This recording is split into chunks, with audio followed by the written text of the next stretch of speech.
fale algo a respeito de Dom Pedro II, de acordo com a doutrina espírita. Eu acho que a gente tem alguma coisa lá no livro. Como é que chama Tem. aquele livro mesmo? Não tem? Brasil, coração do mundo, pátria Isso. do Evangelho. Explica para nós aí. A figura de Dom Pedro II é uma figura muito interessante na nossa história por ter sido o nosso imperador mais longevo.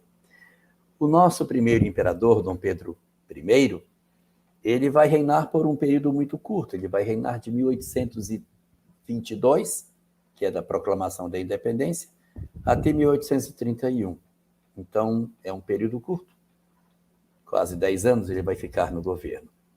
Mas o governo de Dom Pedro II vai ser longo, porque após a partida do pai, ele tinha poucos anos, tinha de 5 para 6 anos, não assumiu o governo, passa aí uns 10 anos para assumir, e lá para 1941, 42 é que ele vai assumir o governo. E vai até 1889, quer dizer, é um governo muito mais longevo. E ele é um homem muito sábio, culto, inteligente, sabedor de vários idiomas, conhecia bem o árabe, conhecia o hebraico, conhecia o grego, o latim, o francês, era um poliglota, e português. Era um homem notável do ponto de vista de cultura e se aconselhava com pessoas bastante inteligentes, tinha uma visão muito empreendedora, sonhava com um Brasil grande. Ele tinha muitas perspectivas de ter uma condição de realmente ser um imperador notável, como ele de fato foi.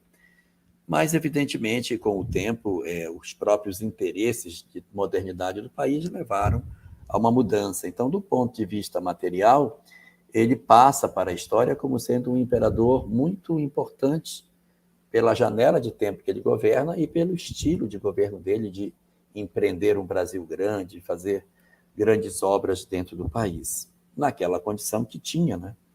Inclusive, eu trabalho no IBGE, mas o primeiro censo do Brasil foi feito durante o reinado de Dom Pedro II. Em 1872, o Brasil faz a sua primeira contagem da população. Vejam a visão desse homem naquela época. Do ponto de vista espiritual, Dom Pedro II aparece como um personagem citado na obra Brasil, Coração do Mundo, Pátria do Evangelho. Ele seria, no dizer dessa obra, um personagem da história do próprio Cristo. Ele teria sido Longinos, o soldado que, segundo... Esse nome não está em nenhum texto. Os textos evangélicos não dizem o nome do soldado, mas a tradição cristã consagrou o nome de Longinos para aquele soldado que coloca a lança e atinge o gânglio linfático de Jesus e aí, quando atinge o gânglio, ele desce a linfa, né? A linfa, que é parecido com o sangue, só que é transparente. E aí, em vez de sair sangue, saiu água, mas, na verdade, porque atingiu o gânglio linfático. E aí ele teria sido esse personagem, Longinos. E, por isso, ele se sente comprometido com o Cristo em função dessa passagem que ele participou da crucificação. E ele é depois convocado pelo Cristo para ser o imperador do Brasil. E ele vem e desempenha esse papel de maneira bastante interessante. Mas ele deixaria uma mancha, uma nódoa na sua história do seu reinado, que é a Guerra do Paraguai. Essa guerra deixaria sequelas espirituais para ele e para o Brasil, em função da forma como ela foi conduzida.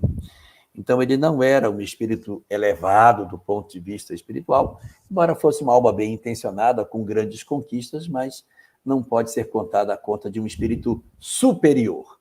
Ele é, na verdade, um espírito que tem avanços espirituais, mas ele possui também algumas questões ainda em aberto para resolver.